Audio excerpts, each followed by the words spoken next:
วมอดทนตั้งหน้าฝึกฝนสร้างตนเป็นพลเมืองดีเข้มแข็งองอาจเพื่อชาติจะเลืองนี้สมเกียรติราชสตรีของชาติลาววิลาสนยิ่งลาวสามดีห้ำเฮียนศึกษาสุ่มทุกปัญญาพัฒนาเทียบพันเทศายเพื่อนสามน้ำสี่ประเพณีบ่ให้จางหายขอฝากเพลงนี้แทนกายมอบให้แด่ยอดสีวาให้การนำพาพัฒภาษาปฏิวัติลาวปวงชนหันหาว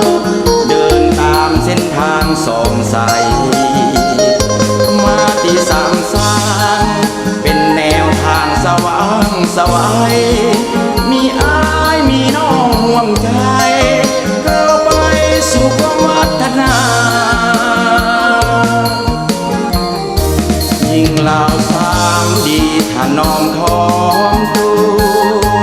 หักลูกหักผัวสร้างครอบครัวอุดมมั่งมีหักเสื้อแผ่สาบ่งญาติอกเอื้ออารีสุขใดใสในโลกนี้จะเท่ากับมีหักเดียวใจดี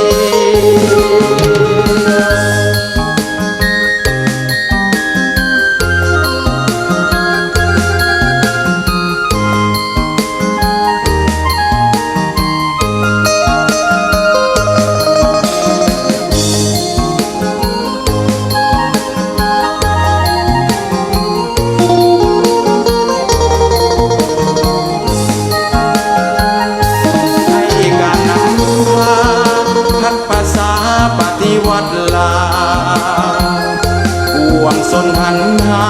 วเดินตามเส้นทางสองสายมาที่สามสร้างเป็นแนวทางสว่างสวัยมีอ้ายมีน้องห่วงใจก้าวไปสู่ความวัฒนา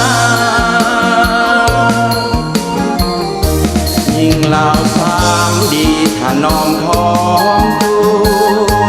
หักลูกหักผัวสร้างครอบครัวอุดมมั่งมีหักเสื้อแผ่สาบ่งญาติอกเอื้ออารีสุขใดใสในโลก